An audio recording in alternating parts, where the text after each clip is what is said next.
मैं चुनाव हारी नहीं हूं बल्कि हराई गई हूं और इस कारण से लोक भवन जाकर इस्तीफा नहीं दूंगी। ममता बनर्जी का यह स्टेटमेंट जो है अनप्रेसिडेंटेड है। हिंदुस्तान में एक रिवाज रहा है कि चुनाव हारने के बाद स्मूथ ट्रांजिशन ऑफ पावर्स होता है। सत्ता हस्तांतरण की जो प्रक्रिया है वो स्मूथ होती है। चुनाव हो गए, आप हार गए, आप इस्तीफा देंगे। जब तक नई सरकार का गठन नहीं होगा आप केयर टेकर रहते हैं और नई सरकार के बाद नई सरकार राज्य के कामकाज का संचालन करती है। लेकिन ममता बनर्जी ने स्पष्ट कर दिया है कि पश्चिम बंगाल में शायद ऐसा नहीं होने वाला है।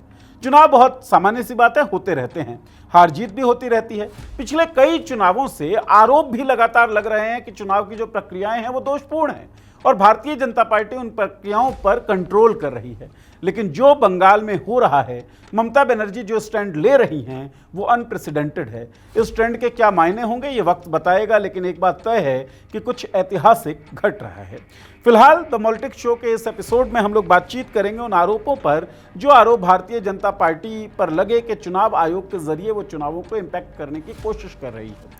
हमने चुनावों से पहले भी आपको एसआईआर का एक डाटा बताया था कि किस तरीके से जहां पर टीएमसी स्ट्रांग थी उन जगहों पर डिलीशन बहुत ज़्यादा हुए हैं, सबसे ज़्यादा हुए हैं, बल्कि 5 जिलों में लगभग 50% डिलीशन। वहां पर टीएमसी का परफॉर्मेंस बड़ा अच्छा था 2021 में। 2026 में क्या हुआ, डिलीशन कैसे कैसे हुए और किस तरीके से सरकार बदली। टीएमसी का ये कहना है कि वो हारी नहीं है, ममता बनर्जी का ये कहना है कि वो हराई गई हैं। तो आंकड़े क्या कहते हैं उन 5 जिलों के जो स्ट्रांग होल्ड थे टीएमसी के, द पॉलिटिक्स शो के इस एपिसोड में हम आपको बता रहे हैं। पहली स्लाइड, कैसे हुआ बंगाल चुनाव हाईजैक। ये आरोप है ममता बनर्जी का कि हाईजैक हुआ है। वो क्या आरोप लगा रही हैं, डाटा क्या कह रहा है, उसके बारे में हम लोग बातचीत करेंगे। आप समझे कि 5 जिले जो हम बार बार बात कर रहे हैं कि वो 5 जिले हैं कौन से और क्या मामला है उन 5 जिलों का। तो भाई दक्षिण 24 परगना, उत्तर 24 परगना, मुर्शिदाबाद, पूर्व वर्धमान और हावड़ा, ये 5 जिले हैं। इन 5 जिलों में 118 सीटें हैं विधानसभा की। एमएलए कॉन्स्टिट्यूएंसीज टोटल जो है वो 118 हैं।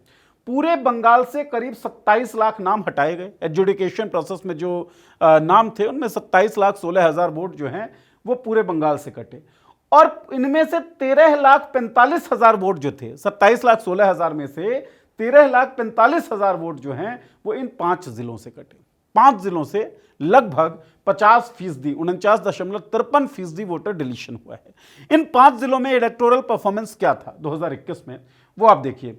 ये ब्लॉग बनाया हुआ है हमने कि टीएमसी वो जो 118 सीटें थी उनमें से 110 सीटों को जीता था टीएमसी ने 2021 के चुनावों में। भारतीय जनता पार्टी को 7 सीटों पे जीत मिली थी और अदर्स 1 सीट अदर्स ने निकाली थी।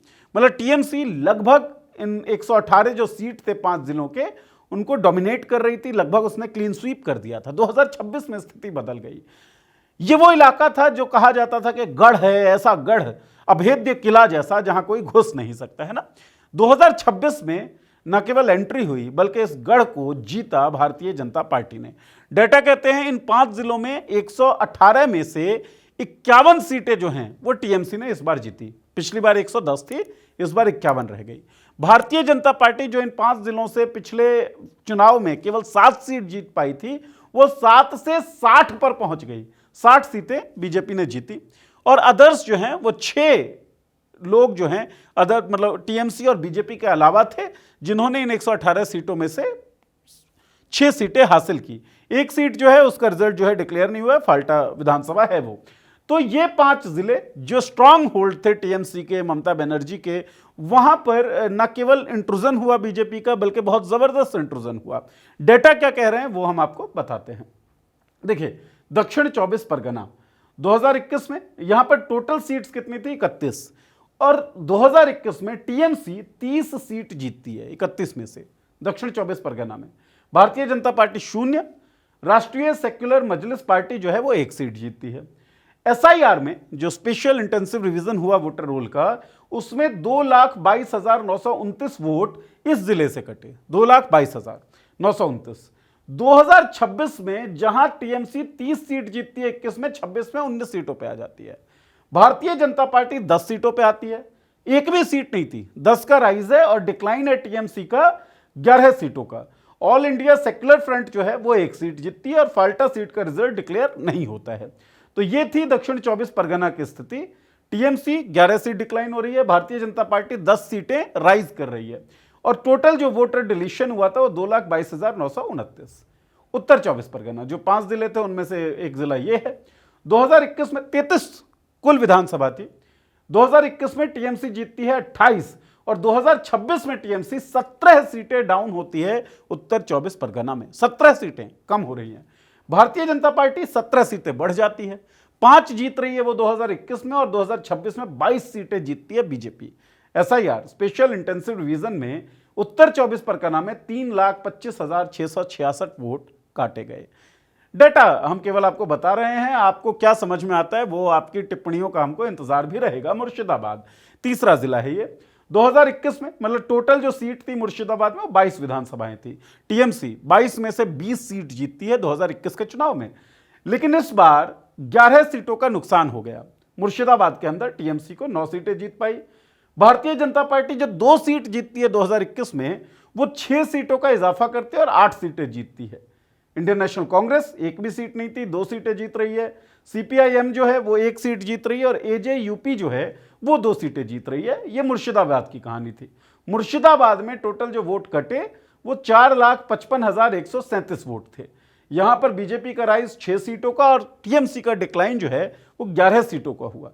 सीपीएम, एजेयूपी और आईएनसी जो है 2, 2, 4 और 1, 5 सीटें अपना खाता खोल रही हैं। ऐसा लगा ये 2021 में शून्य थी। पूर्व वर्धमान ये भी एक जिला है उन 5 जिलों में से। टोटल यहां पर सीटें थी 16। टीएमसी ने क्लीन स्वीप किया था। 16 की 16 विधानसभाओं पर वर्धमान जिले के जो थे 2021 में टीएमसी जीती थी। बीजेपी का खाता भी नहीं खुला था, एक भी एमएलए नहीं था इनका। एसआईआर में 2,09,805 वोट्स काटे जाते हैं और जहां पर बीजेपी का खाता भी नहीं खुला था 2021 में, वहां बीजेपी 2026 में 13 सीटें जीत रही है। 16 में से 13। तृणमूल कांग्रेस जो है वो 3 सीटें जीत रही है। तो कुल ये 16 होते हैं। टीएमसी ने 16 जीते थे, मतलब 16 का डिक्लाइन टीएमसी का और 13 का राइज बीजेपी का। ये पूर्व वर्धमान की स्थिति थी। हावड़ा 2021 टीएमसी यहां भी क्लीन स्वीप करती है। टोटल नंबर ऑफ जो असेंबली कॉन्स्टिट्यूएंसीज हैं हावड़ा के अंदर वो 16 हैं। 16 की 16 सीट टीएमसी जीत जाती है। भारतीय जनता पार्टी का खाता नहीं खुलता है, जैसे उनका वर्धमान में नहीं, पूर्व वर्धमान में नहीं खुला था। एसआईआर में यहां पर वोट कटते हैं 1,32,151 और 2026 में नतीजा क्या आता है? टीएमसी जो 16 सीटें जीत रही है उसे 7 सीटों का नुकसान होता है और जो नुकसान टीएमसी को होता है वही फायदा बीजेपी को है। 7 सीटें बीजेपी यहां पर जीत रही है। तो ये जो 5 जिले थे जो स्ट्रांग होल्ड थे ममता बनर्जी के, तृणमूल कांग्रेस के, जहां वो 118 में से 110 सीटें जीत चुकी थी, वहां पर अब भारतीय जनता पार्टी जो है वो जबरदस्त उसने इंट्रूजन किया और 60 सीटें जीती। तृणमूल कांग्रेस अपने इस गढ़ में भी पिछड़ गई। 9 सीटें कम रही उसकी भारतीय जनता पार्टी से और 6 सीट अदर्स जो हैं वो भी जीत पाए, जबकि 1 ही सीट था पहले। एक कॉन्स्टिट्यूएंसी जो है उसका रिजल्ट इसमें डिक्लेयर नहीं हुआ।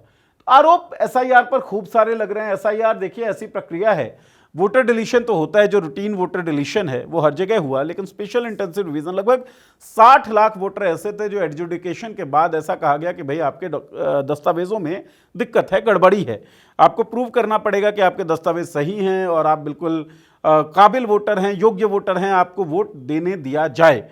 इस सारी प्रक्रिया के बाद 27,16,000 वोटर जो हैं वो डिलीट कर दिए गए। सुनवाई का मौका नहीं मिला। सुप्रीम कोर्ट में गए, सुप्रीम कोर्ट ने भी कह दिया कि हमेशा के लिए नहीं काटे गए हैं। ट्रिब्यूनल में जब आप अगर प्रूव कर देते हैं तो आपका वोटिंग राइट जो है फिर से रिवाइव हो जाएगा। लेकिन इस बार के इलेक्शंस में क्या, इसके बारे में किसी ने सोचा नहीं। 27,16,000 लोग डॉक्यूमेंट्स में गड़बड़ी के हवाला देकर उनका वोट जो है वोटर लिस्ट से काट दिया गया, उन्होंने वोट नहीं दिया। टीएमसी का अब ये कहना है कि ये जो वोटर लिस्ट से वोट काटे गए, पहले भी कह रही थी, वो आरोप लगा ही रही थी, ये टारगेटेड डिलीशन हुआ है। टारगेटेड डिलीशन कैसे कि जो हमारा स्ट्रांग होल्ड है, जो हमारे वोटर्स हैं, वहां पे आप लोगों ने ज्यादा डिलीशन किया। इसलिए हमने कहा कि जो 5 जिले हैं जो स्ट्रांग होल्ड था टीएमसी का, उसके बारे में आपको बताएं। जहां पे टीएमसी लगभग क्लीन स्वीप कर रही थी, वहां टीएमसी जो है वो पिछड़ गई भारतीय जनता पार्टी से। तो क्या जो एसआईआर था वो सच में टारगेटिंग टूल था, और क्या एसआईआर जो है वो भारतीय जनता पार्टी का एक अभेद्य हथियार जैसा बन गया? क्या एसआईआर इस खेल का इम्पैक्ट प्लेयर था? यह आपको बताना है। लेकिन कुछ सवाल जो हैं वो ज़रूरी हैं पूछे जाने। आप चुनावी प्रक्रिया में शामिल हो रही हैं। आरोप पहले भी लग रहा था। एसआईआर वगैरह के बारे में जब संसद में बहस हो रही थी, इंडिया अलायंस करना चाहती थी, तब आपने साथ नहीं दिया था वोट चोरी के मुद्दे पर।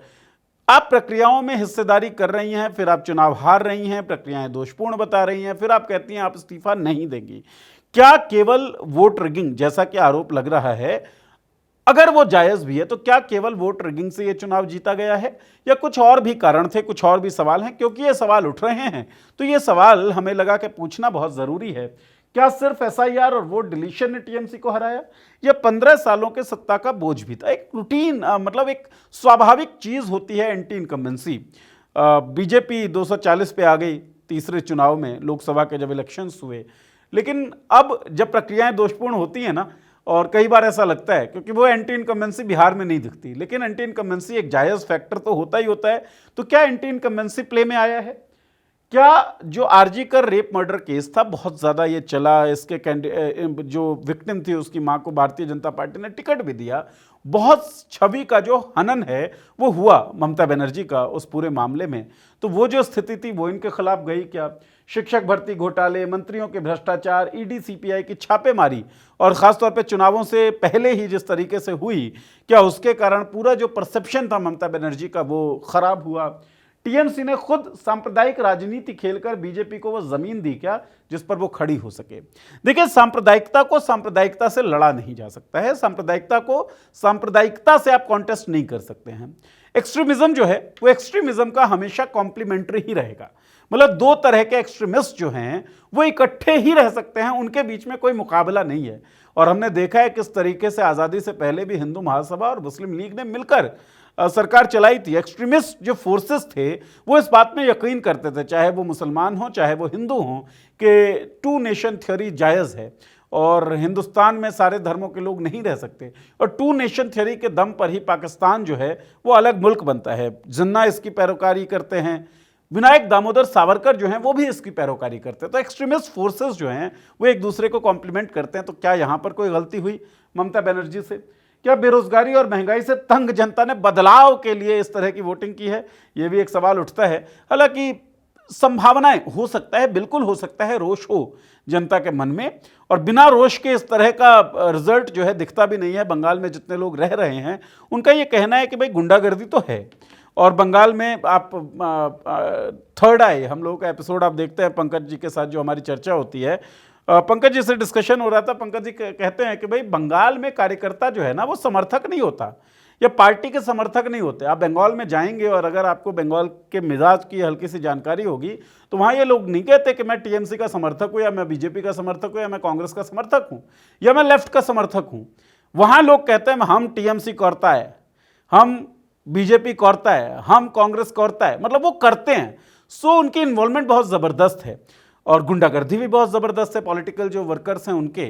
तो क्या उस गुंडागर्दी पे नकेल जो नहीं कसी गई, लगाम जो नहीं लगाई गई, क्या उसका खामियाजा ममता बनर्जी ने भुगता है? क्योंकि एक नारा बंगाल में ही बड़ा प्रचलित हुआ, पहले राम फिर वाम।